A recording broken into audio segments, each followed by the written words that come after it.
I hear the word assets, because I don't have actual dollars in savings or anything, I think about my fixed assets, my laptops, my computer, my flat screen televisions, because I don't have a lot of money in the bank. So when I think of the word assets, I think of my fixed assets. Land is one of our biggest assets. Land and real estate. You know, along with with experience and education, that's a valuable asset. You know, we can raise our kids on the farm, but you teach them to get an education. The education will last you a lifetime. It's interesting when you think about how our people perceive assets. Some of them come in different forms. It's not always connected to long-term asset building and protection. Sometimes it's their cars or the social status, things like that. As a farmer myself, I like to think about things like a tractor or other type of barn or any other property, and land would be number one that I often think of because it's a good commodity, a good collateral. When I hear asset, I be thinking of something I would like to gain, like buying my own home, getting it from the ground up, helping my children be stable, in case they're tomorrow, Owning your own business is one of the major assets I think you can have. Another thing that I think that we also think about when we think about assets are our personal experiences that we've had in life. Because this is an asset that we can share with somebody else. If you've been involved in something 10, 20, 30 years, you should have, as an asset, personal asset, experience. Basically, Central City is a residential community. There are hundreds of homes in Central City. Prior to Katrina, our rent-to-own ratio was extremely high, like 70% renter. That number is moving. Since Katrina, more homeowner opportunities have come about and people have really begun to invest. My name is Rosalind Washington and I work with the Neighborhood Development Foundation. The Neighborhood Development Foundation is a 25-year-old counseling and education organization that teaches individuals how to build assets through home ownership.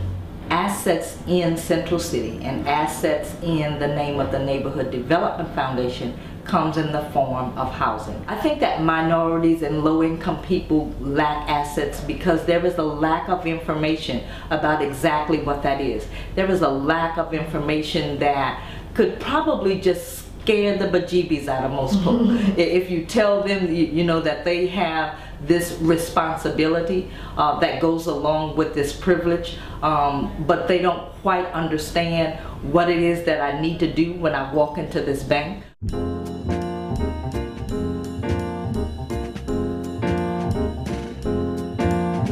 If you have decent credit, you have to have credit. You have to pay your student loans.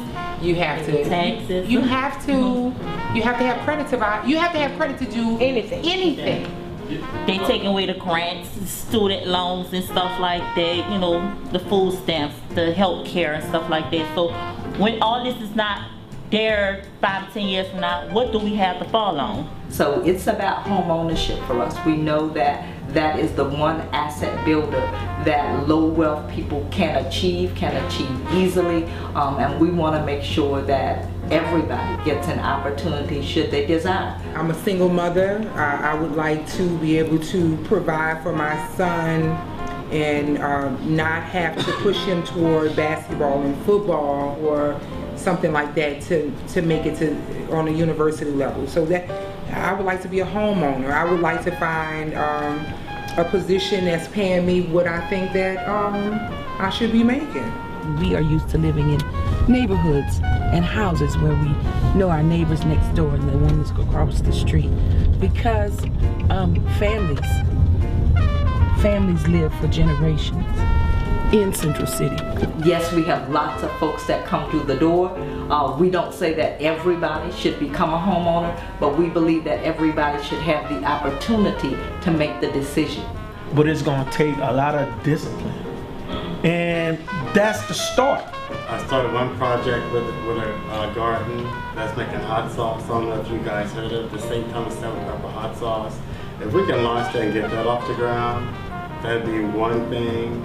I've been doing some research. I make my own soap, and that's a resource. And I'm doing it out of these community gardens. Just to teach kids how to do business. So that's a goal for me. If I can launch one of these products to the moon, I'll be okay. The real issues is that we are homeowners in the lower 9th ward and we don't have any money. The conditions is bad, the streets are bad, the lighting is bad, no police protection. I mean, these are real issues. Has this group heard of a product that's called individual development accounts, these IDAs? No, I haven't. The concept is it helps people build assets through saving. Let's say if you save $500 over a year, at the end of the year, they match you $500. Some IDAs are for buying a house. Some of them are geared towards buying a car. How would something like that work for y'all? Well, I would like to pay my house out. I want to pay my house off, period. Plus, I want to get me a car. There are all sorts of assets, and we kind of talked about a few. And Nina helps people access them. So, Nina, I understand you all are working with them. What other assets is Nina helping folks to develop? Well, I know they help you to get furniture. They say home ownership. Yeah. Home ownership. Yeah, they have some first-time home buyers. We define economic development connected to asset building in both building key institutions, wealth for our families with home ownership, but we use it under a different model, and we use the community land trust model as our main strategy to bring sustainable development in the community. Well, if I had an asset, I would buy a drugstore, I would buy a supermarket, I would buy a Popeye chicken, I would buy, there's so many things that the 9th ward needs. Yeah. Walgreens, they need pharmacies, they need, the money from the 9th ward is going down to St. Bernard. Yeah, that's true too. That's where we're taking our money, we're spending our money in St. Bernard. Not as a racist standpoint of view, but as a knowledgeable thing. The majority of the 9th ward shop in St. Bernard. That's the difference with a land trust.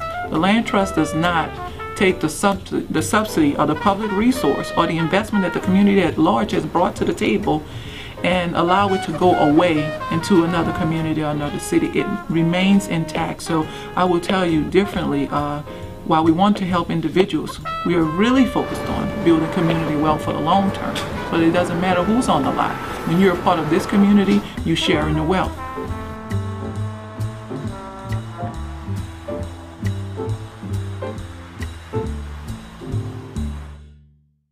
Are there any assets that would really change your position, or assets that you would want to secure?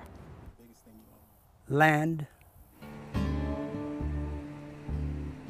My name is Anatole Ford Jr. Occupation, I'm a pastor, contractor, and a cattle raiser.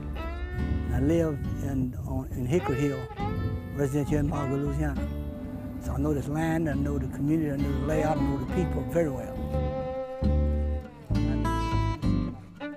Coming up, my daddy, I was about the age of 13 when my daddy saw fit to buy a piece of land, about 90 acres around the corner, and we were milking dairy. We were milking the milk dairy on this property right next door. And the sheriff was Harold Henderson, deputy sheriff. I asked my daddy why was he buying the land. He told him. And the next day, my daddy was supposed to go and make his ex to purchase the land. When he got there, FHA told him, "I'm sorry, Mr. Ford, you got to learn how to keep your mouth shut. The land ain't for sale now. And that, from that day on, strong in my heart, in my mind, in my soul, and in my spirit, that one day I was going to purchase enough land at equal to that amount that we were farming for free. My name is Freddie Pryor. My occupation is a farmer, sweet potato farmer. It's this building what we're standing in right now. That's the biggest asset that I have. This building is a sweet potato kill that you store sweet potatoes in. I live in the city of Mansour, state of Louisiana. Well, I love most about farming. That's the only thing I did all my life, like 25, 30 years. So that's all I really know, so that's what I love. My name is Bruce Harrell. I'm from Marksville, Louisiana. I'm a cooperative developer for the Federation of Southern Cooperatives in Louisiana. Farmers consider assets to be land, equipment, livestock, home, buildings, sheds, CDs, or money in the checking or savings account, IRAs, stuff like that. What's standing in your way of either securing the assets you need or holding on to the assets that you already have and value? More adequate lending, loans, to make production loans. That's one of the biggest problems they face. Well, my biggest challenge in farming is, like I said earlier, is that I can't seem to get no insurance to cover my losses in case there ever was a loss. We had a storm come through one time and quite a few cattle was destroyed and a lot of hay metal was ruined, and I couldn't find hay. I had to pay extremely high prices and I couldn't get no recovery in no kind of way. My problem is money. I would like to be able to get some type of loan at low interest or a grant even to help me get back started again, because I'm starting to slow down because I don't have the finances. My biggest challenge in farming is the weather and just getting enough money to make a crop, I lost 5 cattle with one guy who told me he knew how to give shots to cows and kill 5 of them, 5 of my best cows at one shot. I had no way to recoup that money. Insurance is one of my greatest concerns. And every agency I went through, they gave me a runaround and lied to me and never would write me no policies. People of color, I know in this area, I'm not saying it's everywhere, but in this area, you have to put down at least 50% of whatever. If you want to borrow $100,000, you have to put down at least $50,000, 50% of the value. And a lot of people don't have that kind of money. Got it. And when you see this white person, a guy, male, female, whomever, and you seem to be in your same situation, and they're, buying homes or buying equipment, or they're farming more land, and you're turned down, you're denied. So the playing field is not equal. I know the money is there.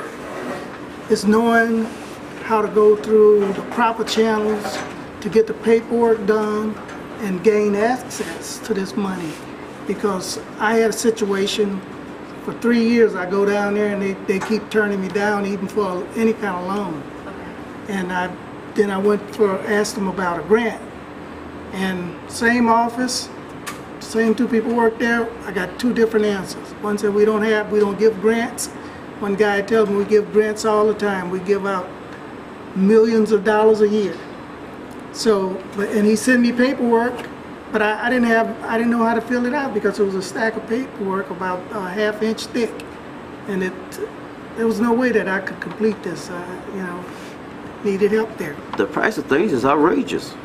The price of feed for cattle, the price of diesel for your tractor, the price of repairs, and when you have to cough up all these increases, sometimes you have no alternative but to let go of what you have. So, Louisiana do not have any kind of guidelines for these corporations who sell these items, and I think if we can regulate that, you know. But then most farmers and most people will stay in operation.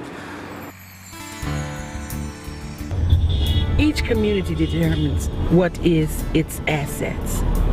There is not one standard that can be applied to all communities because each community has something different that serves as its asset.